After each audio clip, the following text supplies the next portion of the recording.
Today we're going to cover the 5 reasons why my shoulders weren't growing and what I did to fix them. I'm going to show you what you should be doing and how you should be doing it differently to get best results. The first mistake I was making with my shoulder training is I just wasn't training them enough. It starts with the fact that I wasn't doing enough total sets in the week to actually grow my shoulders. Your shoulders can take on a lot of damage and you can do a lot of sets of lateral raises and upright rows before they get good and sore. If you're going into the gym and doing 2 half-ass sets of lateral raises, don't expect to see your shoulders grow. And if you're not even being consistent with lifting or eating properly, then that's your bigger issue. As a mistake 1.5, not training them enough also meant that I wasn't training them frequently enough within the week. I used to do 4 or 5 sets of direct shoulder work on Mondays. That was like my chest, shoulders, and arms day. But since swapping them to a little bit of a higher frequency, meaning I actually hit those muscle groups more frequently throughout the week, I've seen a lot better growth. So nowadays I'm training my shoulders 3 days a week, but you could train them even probably twice a week and get away with pretty good results. Mistake number 2 is bad technique. I was always swinging my lateral raises and cheating them and not controlling them on the way down, and I wondered why I never felt my shoulders when I did them. A good rule of thumb with all your shoulder movements is to control the weight all the way down from the top to the very last inch. Like I said before, your delts can't take on a lot of damage the same way your quads can or your hamstrings can. If I do a set of stiff-legged deadlifts properly, I will be sore for 4 or 5 days. That's because the hamstrings are just exposed to such a higher degree of mechanical tension at long muscle lengths. But you just don't get that with your shoulder because they're much smaller muscles and they're not in a really mechanically advantageous position to get hit super hard. The best way to get around this is to really milk the eccentric or lowering portion of your exercises. When you're lowering those weights down, I really want you to be feeling every single inch of it. Hey, that's what she said. And on that same note, don't be afraid to play around with different variables with your exercise to make sure you get the best stimulus you can. So when I say go do lateral raises, I don't just mean go and mash your arms up and down just like this. I want you to find a way to do that exercise where you really feel your shoulders getting blown up. For me, for example, I find a slight elbow bend when I'm doing my lateral raises and coming just slightly forward of my body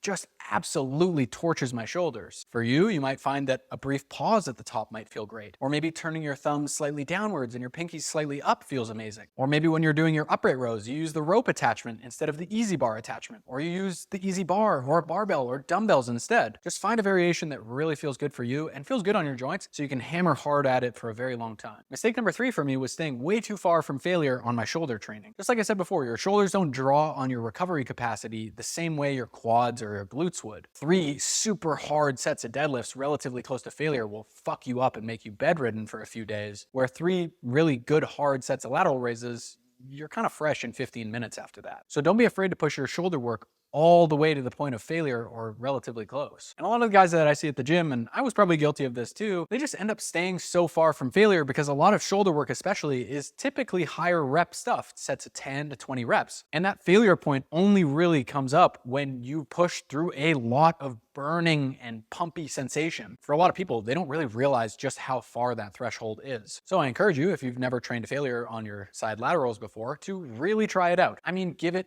absolutely everything you have for an all-out set and see how many reps you can get with the 10 or 15 pound dumbbells. By the way, I put together a free year-long training program that gets delivered to your inbox every weekend with 1 to 2 muscle building concepts to help you build more muscle and get hurt less in the gym. So click the link in the description if you want the 1% weekly delivered direct to your inbox every Sunday. My 4th big mistake was leaving shoulders as an afterthought. I would always put them right at the end of my arm and upper body days when I'm already so smoked from doing chin-ups and pressing and curls and push-downs. I didn't really have any gas left in the tank to push hard with my arms, let alone the psychological fatigue of being at the end of the workout. But there I am with my lateral raises, giving a half-assed effort for a few sets, just waiting for the workout to be done. Recently, I pulled my shoulder training earlier in the session. There is no rule that says you can't do lateral raises before you do chin-ups or bench pressing. Part of really prioritizing and bringing up a muscle group is training it first while you're fresh. You'll give it more mental effort and literally more physical exertion. And I think the underlying theme is that a lot of guys just throw these lateral raises in the same way they do their ab training, which is just totally like this offhand thing where they throw these reps into the wind. And they wonder why they're not getting any return from it because they're not putting anything into it. Just because your shoulders are small doesn't mean you have to train them light and easy. And my 5th big mistake was ignoring intensity techniques. Stop me if this sounds familiar. You're doing your lateral raises and on the first set you're like, oh yeah, I really feel that. That's amazing. That feels super good in my shoulders. And on the second set, you do like a set of 6 or 8 and you don't go all the way up and it just feels kind of heavy and it just kind of aches in your shoulder, maybe your elbow or wrist. You're not getting that same pumped, tense sensation and burning feeling in your shoulders. That would happen to me all the time. And I found that the quality of my workouts would really drop off pretty quickly. So to combat that, you can use intensity techniques. One that I love most for shoulder training is called myo-rep match sets. So on the first set, you go to do your upright rows. You do a set of 15,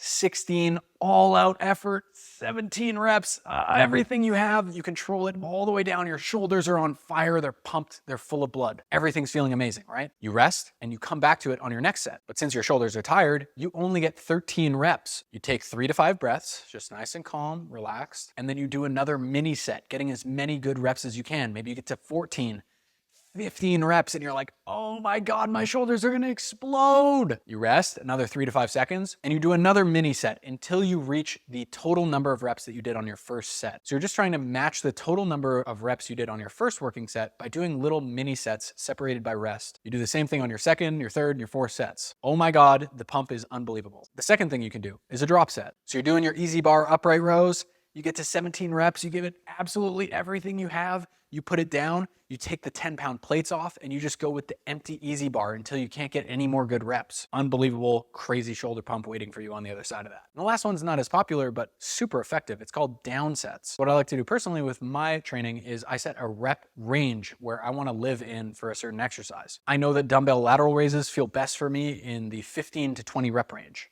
On my first set, I might get 19 reps with 15-pound dumbbells. And then on my second set, I'll get 15 reps, let's say, with the 15-pound dumbbells. And when I hit the bottom end of that rep range, in my mind, that triggers a cue to me.